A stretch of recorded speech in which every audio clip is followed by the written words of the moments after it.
ಈ ಜಾತಕಕ್ಕೆ ಸಪ್ತಮಾಧಿಪತಿ ಶನಿಯ ಜೊತೆಗೆ ನೀಚ ಚಂದ್ರನ ಜೊತೆ ಶನಿ ಕೂತ್ಕೊಂಡಿರುವಂಥದ್ದು. ನಾನು ಮೇಲ್ನೋಟಕ್ಕೆ ತುಂಬಾ ಸ್ಟ್ರಾಂಗ್ ಮೈಂಡ್ ಸೆಟ್ ಅಂದ್ರೂ ಕೂಡ ಒಳಗಡೆ ತುಂಬಾ ಸೆನ್ಸಿಟಿವ್ ಇರ್ತಾರೆ. ವೈಯಕ್ತಿಕ ಜೀವನದಲ್ಲಿ ಒಂದಷ್ಟು ಯಶಸ್ಸನ್ನು ಗಳಿಸಿದ್ರು ಕೂಡ ಫ್ಯಾಮಿಲಿ ಲೈಫ್ ಅಂತ ಬಂದಾಗ ಈ ಜಾತಕಕ್ಕೆ ಡೈವರ್ಸ್ ಆಗಿದೆ. ಇದು ಬಂದು ವೃಶ್ಚಿಕ ರಾಶಿ ಜಾತಕ.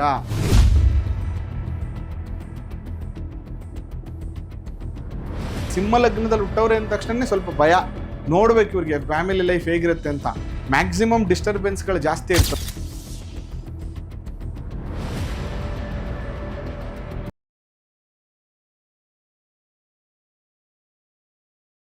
ಶ್ರೀ ಗುರುಭ್ಯೋ ನಮಃ.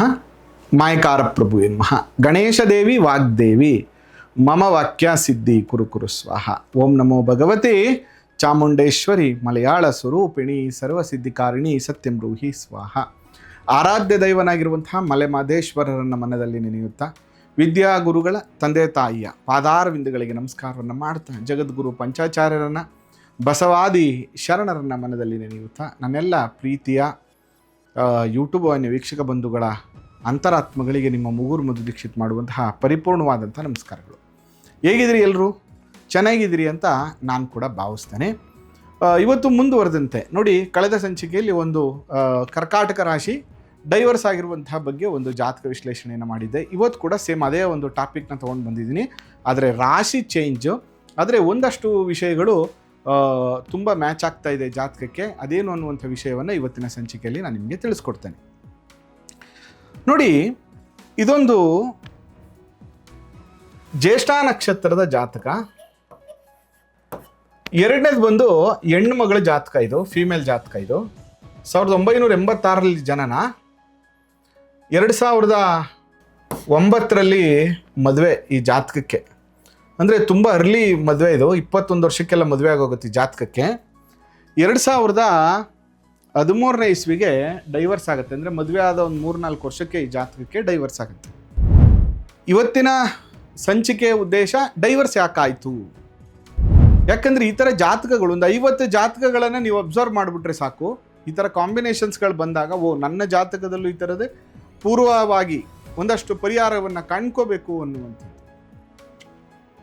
ಸಾಮಾನ್ಯವಾಗಿ ಈ 3 ನಕ್ಷತ್ರಗಳು ಆಶ್ಲೇಷ, ಜ್ಯೇಷ್ಠ, ಮೂಲ ನಕ್ಷತ್ರ, ಈ 3 ನಕ್ಷತ್ರದಲ್ಲಿ ಜನನ ಆದಂತಹ ಹೆಣ್ಣು ಮಕ್ಕಳಿಗೆ ಸ್ವಲ್ಪ ಫ್ಯಾಮಿಲಿ ಲೈಫು ಸ್ವಲ್ಪ ಡಿಸ್ಟರ್ಬೆನ್ಸ್ ಇರುತ್ತೆ ಅಂತ ಶಾಸ್ತ್ರ ಹೇಳುತ್ತೆ.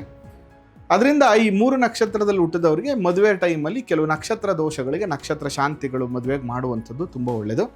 ನೋಡಿ, ಈ ಜಾತಕ ಕೂಡ ಜ್ಯೇಷ್ಠ ನಕ್ಷತ್ರ. ಸೇಮ್ ಟೈಮಲ್ಲಿ ಚಂದ್ರ ನೀಚ ಇರ್ತಾನೆ. ತುಂಬ ಸೆನ್ಸಿಟಿವ್ ಮೈಂಡ್ ಸೆಟ್ಟು. ನೋಡಿ, ಜಾತಕ ಬಂದು ಸಿಂಹ ಲಗ್ನ, ಲಗ್ನದಲ್ಲೇ ರವಿ ಬುಧಾದಿತ್ಯ ಯೋಗ. ನೋಡಿ, ಸಿಂಹ ಲಗ್ನದವರು ಇಸ್ ಎ ವೆರಿ ಸ್ಟ್ರಾಂಗ್ ಮನಸ್ಥಿತಿ ಇರುವಂಥವ್ರು, ಯಜಮಾನಿಕೆಯನ್ನು ಮಾಡುವಂಥವ್ರು, ಗಂಡಿನ ದಿಕ್ಕಿಲ್ಲ ಅಂದರೂ ಕೂಡ ಹೆಣ್ಮಕ್ಳ ಜಾತಕದಲ್ಲಿ ಮನೆಯನ್ನು ನಡೆಸುವಂಥವ್ರು, ಏನನ್ನು ಬೇಕಾದ್ರೂ ಸಾಧನೆ ಮಾಡುವಂಥವ್ರು ಇರ್ತಾರೆ. ಆದರೆ ಇಲ್ಲಿ ಏನಾಗ್ತಾ ಇದೆ ಪ್ರಾಬ್ಲಮ್ ಅಂದರೆ, ಈ ಜಾತಕಕ್ಕೆ ಸಪ್ತಮಾಧಿಪತಿ ಶನಿಯ ಜೊತೆಗೆ ನೀಚ ಚಂದ್ರನ ಜೊತೆ ಶನಿ ಕೂತ್ಕೊಂಡಿರುವಂಥದ್ದು. ಏನಾದರೆ ತುಂಬ ವೀಕ್ ಇರ್ತಾರೆ ಇವರು. ನಾನು ಮೇಲ್ನೋಟಕ್ಕೆ ತುಂಬ ಸ್ಟ್ರಾಂಗ್ ಮೈಂಡ್ ಸೆಟ್ ಅಂದರೂ ಕೂಡ ಒಳಗಡೆ ತುಂಬ ಸೆನ್ಸಿಟಿವ್ ಇರ್ತಾರೆ. ತುಂಬ ಅವರು ಏನಂದ್ರೂ ಕೂಡ ಅದನ್ನು ಮನಸ್ಸಿಗೆ ಹಚ್ಕೊಳ್ಳುವಂಥದ್ದು ಮತ್ತು ತುಂಬ ತಡ್ಕೊಳಕ್ಕಾಗಲ್ಲ ಇವರಿಗೆ. ಈ ಥರದ ಒಂದು ಮೈಂಡ್ ಸೆಟ್ ಇರುವಂಥ ಒಂದು ಜಾತಕ. ನೋಡಿ, ಇಲ್ಲಿ ಯಾಕೆ ಡೈವರ್ಸ್ ಆಯಿತು ನಾನು ಕಳೆದ ಸಂಚಿಕೆಯಲ್ಲಿ ನಿಮ್ಗೆ ಅಬ್ಸರ್ವ್ ಮಾಡಿದರೆ ಅರ್ಥ ಆಗಿರುತ್ತೆ. ನಾವು ಯಾವಾಗಲೂ ಏನು ಮಾಡಬೇಕು, ಸಪ್ತಮಾಧಿಪತಿ ಮತ್ತು ಸಪ್ತಮದಲ್ಲಿರುವಂಥ ಗ್ರಹ 7ನೇ ಭಾವ, ಯಾವಾಗಲೂ ಇದನ್ನು ಭಾಳ ಪ್ರಮುಖವಾಗಿ ನೋಡಬೇಕು ಅಂತ ನಾವು ಹೇಳ್ತೀವಿ. ನೋಡಿ, ಇಲ್ಲಿ ಏನಾಗಿದೆ, ಈ ಸಿಂಹ ಲಗ್ನ ಇದೆಯಲ್ಲ, ಈ ಸಿಂಹ ಲಗ್ನಕ್ಕೆ ಶನಿ ಎಗನೆಸ್ಟ್ ಗ್ರಹ. ನೋಡಿ, 7ನೇ ಮನೆ ಬಂದು ಮಾರಕ ಸ್ಥಾನ ಅಂತ ಕರಿತೀವಿ. ಮಾರಕಾಧಿಪತಿ ಆದ ಯಾರು ಶನಿ, ಇಲ್ಲಿ ಈ ಲಗ್ನಕ್ಕೆ ಸಿಂಹ ಲಗ್ನಕ್ಕೆ ಶನಿ ಮಾರಕಾಧಿಪತಿ ಆಗ್ತಾನೆ. ಸಿಂಹ ಲಗ್ನದಲ್ಲಿ ಹುಟ್ಟಿರೋರಿಗೆ 7ನೇ ಮನೆ ಅಧಿಪತಿ ಶನಿ ಆಗಿರೋದ್ರಿಂದ ಸ್ವಲ್ಪ ಎಚ್ಚರಿಕೆಯಿಂದ ಡೀಲ್ ಮಾಡಬೇಕಿಂತ ಸಿಂಹ ಲಗ್ನದಲ್ಲಿ ಹುಟ್ಟವ್ರೆ ಅಂದ ತಕ್ಷಣ ಸ್ವಲ್ಪ ಭಯ, ನೋಡ್ಬೇಕು ಇವ್ರಿಗೆ ಫ್ಯಾಮಿಲಿ ಲೈಫ್ ಹೇಗಿರುತ್ತೆ ಅಂತ. ಮ್ಯಾಕ್ಸಿಮಮ್ ಡಿಸ್ಟರ್ಬೆನ್ಸ್ಗಳು ಜಾಸ್ತಿ ಇರ್ತದೆ. ಅದಕ್ಕೆ ನೋಡಿ, ಈ ಶನಿ ಚೆನ್ನಾಗಿರಲಿಲ್ಲ ಅಂದರೆ, ನೋಡಿ ಶನಿ ಏನಾಗಿದ್ದಾನೆ ಅಂದರೆ ವ್ಯಯಾಧಿಪತಿ ಚಂದ್ರನ ಜೊತೆಗೆ ಸ್ಥಿತನಾಗಿದ್ದಾನೆ. ಅದು ಎಲ್ಲಿ, ನೀಚ ಚಂದ್ರನ ಜೊತೆ ಸ್ಥಿತನಾಗಿದ್ದಾನೆ ಶನಿ.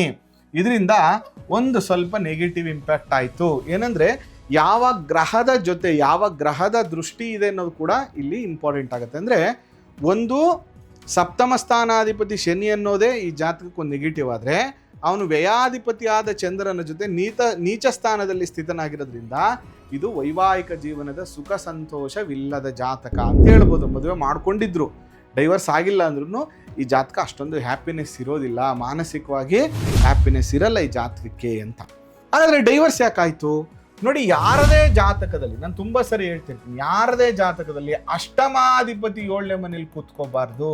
ಕಳೆದ ಎಪಿಸೋಡ್ನ ಒಂದ್ಸರಿ ರಿಪೀಟ್ ಮಾಡಿ ನೋಡಿ.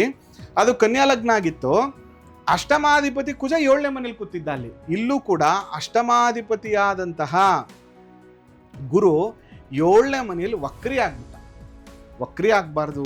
ಗುರು ವಕ್ರಿ ಆದರೆ, ಸಪ್ತಮ ಭಾವದಲ್ಲಿ ಗುರು ವಕ್ರಿ ಆಗಿಬಿಟ್ರೆ ತುಂಬ ಡೇಂಜರ್ ಅದು. ಯಾಕಂದರೆ ಗುರು ಧರ್ಮಾಧಿಪತಿ, ಅವನು ವಕ್ರಿಯಾಗಿ 7ನೇ ಮನೇಲಿ ಕೂತ್ಕೊಂಡ್ರೆ ಫ್ಯಾಮಿಲಿ ಡಿಸ್ಪ್ಯೂಟನ್ನು ಕೊಡ್ತಾನೆ. ಒಂದು ಇವ್ರಿಗೂ ಈಗೋ ಕ್ಲಾಶಸ್ ಇರುತ್ತೆ, ಇನ್ನೊಂದು ಸಪ್ತಮ ಸ್ಥಾನ ಕಳತೃ ಭಾವ ಆಗಿರೋದ್ರಿಂದ ಅವ್ರಿಗೂ ಈಗೋ ಕ್ಲಾಶಸ್ ಇರ್ತದೆ. ಮತ್ತು ಇಬ್ಬರ ಮನಸ್ಥಿತಿಗಳು ಯಾವುದೇ ಕಾರಣಕ್ಕೂ ಹೊಂದಾಣಿಕೆ ಆಗೋದಿಲ್ಲ. ನೋಡಿ, 21 ವರ್ಷಕ್ಕೆ ಮದುವೆ ಆಗುತ್ತೆ, 25ನೇ ವಯಸ್ಸಿಗೆ ಇವ್ರಿಗೆ ಡೈವರ್ಸ್ ಆಗಿಬಿಡುತ್ತೆ. ಜೊತೆಗೆ ಸಪ್ತಮಕ್ಕೆ ಕುಟುಂಬ ಸ್ಥಾನ ನೋಡಿ, ಸಪ್ತಮಕ್ಕೆ ಕುಟುಂಬ ಸ್ಥಾನದಲ್ಲಿ ರಾಹು, ಲಗ್ನಕ್ಕೆ ಕುಟುಂಬ ಸ್ಥಾನದಲ್ಲಿ ಕೇತು. ಅಂದರೆ ಇವರಿಬ್ಬರ ಜಾತಕದ ಪ್ರಕಾರ ಇಬ್ಬರ ಕುಟುಂಬ ಸ್ಥಾನದಲ್ಲಿ 7ನೇ ಮನೆಯನ್ನ ಗಂಡನ ಲಗ್ನ ಅಂತ ತಗೊಂಡ್ರೆ 2ನೇ ಮನೆ ಕುಟುಂಬ ಸ್ಥಾನ ಆಗುತ್ತೆ, ಲಗ್ನಕ್ಕೆ 2ನೇ ಮನೆ ಕೇತು ಅಂತ ತಗೊಂಡ್ರೆ ಕುಟುಂಬ ಸ್ಥಾನ ಆಗುತ್ತೆ. ಎರಡು ಕಡೆನೂ ಪಾಪಗ್ರಹಗಳು ಕೂತ್ಕೊಬಿಟ್ರು. ಅಂದರೆ ಸಪ್ತಮಾಧಿಪತಿನೂ ಇಲ್ಲಿ ನೀಚ ಗ್ರಹದ ಜೊತೆ ವ್ಯಯಾಧಿಪತಿ ಜೊತೆ ಕೆಟ್ಟ, ಸಪ್ತಮದಲ್ಲಿ ಅಷ್ಟಮಾಧಿಪತಿ ಗುರುವಾಗಿ ವಕ್ರಿಯಾಗಿ ಕೆಟ್ಟ, ಜೊತೆಗೆ ಕುಟುಂಬ ಸ್ಥಾನದಲ್ಲಿ ರಾಹು, ಇಲ್ಲಿಗೆ ಲಗ್ನಕ್ಕೆ ಕುಟುಂಬ ಸ್ಥಾನದಲ್ಲಿ ಕೇತು. ಅಂದರೆ ಗಂಡನಿಗೆ 2ನೇ ಮನೆಯೂ ಕೆಡ್ತು, ಹೆಂಡತಿಗೆ 2ನೇ ಮನೆಯೂ ಕೆಡ್ತು. ಇದರಿಂದ ಈ ಜಾತಕಕ್ಕೆ ಲೈಫು ಅಷ್ಟೊಂದು ಚೆನ್ನಾಗಿರಲಿಲ್ಲ. ಒಂದು ಡಿಸ್ಪ್ಯೂಟ್ಸ್ ಆಗುತ್ತೆ, ಡೈವರ್ಸ್ ಆಗುತ್ತೆ, ಲೇಟ್ ಆಗುತ್ತೆ. ನೋಡಿ, ಏನೋ ಒಂದು ಫ್ಯಾಮಿಲಿ ಒತ್ತಡಕ್ಕೋ ಮನೆಯಲ್ಲಿ ಹೇಳಿದ್ರು ಹಿರಿಯರು ಅಂತನೋ ಮದುವೆ ಮಾಡ್ಕೊಬಿಟ್ರು, ಅರ್ಲಿ ಮ್ಯಾರೇಜ್ ಮಾಡ್ಕೊಬಿಟ್ರು. ಈ ಥರ ಮಾಡ್ಕೊಂಡಾಗ ಏನಾಗುತ್ತೆ, ಆ್ಯಕ್ಚುಲಿ ಈ ಜಾತಕದ ಪ್ರಕಾರ ಯಾವಾಗ 8ನೇ ಮನೇಲಿ ರಾಹು 7ನೇ ಮನೇಲಿ ಗುರು ವಕ್ರಿಯಾಗಿ ಕೂತ್ಕೋತಾರೋ ಅದು ಡಿಲೇ ಮ್ಯಾರೇಜ್ ಜಾತಕ. ಬೇಗ ಮದುವೆ ಮಾಡ್ಕೋಬಾರ್ದು. ಮಿನಿಮಮ್ 27-28 ವರ್ಷ ಅವ್ರಿಗೆ ಸ್ವಲ್ಪ ಲೈಫಲ್ಲಿ ಸೆಟ್ಲಾಗಿ ಸಂಪಾದನೆ ಮಾಡಿ ಸ್ವಲ್ಪ ಮೆಚುರಿಟಿ ಲೆವೆಲ್ ಜಾಸ್ತಿ ಆದಾಗ ಮದುವೆ ಮಾಡ್ಕೋಬೇಕು ಅಂತ ನಾವು ತುಂಬ ಸರಿ ಹೇಳ್ತೀವಿ. ಅರ್ಲಿ ಮ್ಯಾರೇಜ್ ಮಾಡಿ ಅಂತ. ಕೆಲವು ಜಾತಕಗಳಿಗೆ ಅರ್ಲಿ ಮ್ಯಾರೇಜ್ ಮಾಡಬೇಡಿ ಅಂತ ಹೇಳ್ತೀವಿ. ನೋಡಿ, ವೈಯಕ್ತಿಕ ಜೀವನದಲ್ಲಿ ಒಂದಷ್ಟು ಯಶಸ್ಸನ್ನು ಗಳಿಸಿದ್ರು ಕೂಡ ಫ್ಯಾಮಿಲಿ ಲೈಫ್ ಅಂತ ಬಂದಾಗ ಈ ಜಾತಕಕ್ಕೆ ಡೈವರ್ಸ್ ಆಗಿದೆ. ಇದು ಬಂದು ವೃಶ್ಚಿಕ ರಾಶಿ ಜಾತಕ. ನೋಡಿ, ಇದು ಜ್ಯೇಷ್ಠ ನಕ್ಷತ್ರ ವೃಶ್ಚಿಕ ರಾಶಿಯಲ್ಲಿ ಜನನಾಗಿರುವಂಥದ್ದು. ಇವತ್ತು ನಾನು ವಿಶ್ಲೇಷಣೆ ಮಾಡ್ತಾ ಇರುವಂಥದ್ದು ವೃಶ್ಚಿಕ ರಾಶಿಯ ಜಾತಕ. ಆದರೆ ನೋಡಿ, ನಾನು ಯಾಕೆ ಈ ಎಪಿಸೋಡ್ನ ಶುರು ಮಾಡಿದೆ ಅಂದರೆ, ತುಂಬ ಜನ ಏನಾಗ್ಬಿಡುತ್ತೆ ಅಂದರೆ ವೃಶ್ಚಿಕ ರಾಶಿಯವರು ತುಂಬ ಚೆನ್ನಾಗಿರ್ತಾರೆ. ನೋಡಿ, ವೃಶ್ಚಿಕ ರಾಶಿಯಲ್ಲಿ ಹುಟ್ಟಿರೋರಿಗೆಲ್ಲ ಡೈವರ್ಸ್ ಆಗಿರುತ್ತೆ ಅಂತಲ್ಲ, ಆದರೆ ಈ ವೃಶ್ಚಿಕ ರಾಶಿಯಲ್ಲಿ ಹುಟ್ಟಿರುವಂಥವ್ರಿಗೆ ಡೈವರ್ಸ್ ಆಗಿದೆ. ಅಂದರೆ ಏನಂದರೆ, ಇಲ್ಲಿ ರಾಶಿ ಫಲಗಳ ಜೊತೆಗೆ ಆ ರಾಶಿಯ ಜನನದ ಜೊತೆಗೆ ನಿಮ್ಮ ಜನ್ಮ ಜಾತಕದಲ್ಲಿ ಸ್ಥಿತರಾಗಿರುವಂತಹ ಗ್ರಹಗಳ ವಿವರಣೆ ಕೂಡ ಇಲ್ಲಿ ಭಾಳ ಮುಖ್ಯ ಆಗುತ್ತೆ ಅಂತ ಹೇಳ್ತಾ, ಇಲ್ಲಿ ಯಾವೆಲ್ಲ ಗ್ರಹಗಳು, ಶನಿ, ಚಂದ್ರ, ಗುರು, ರಾಹು, ಕೇತು.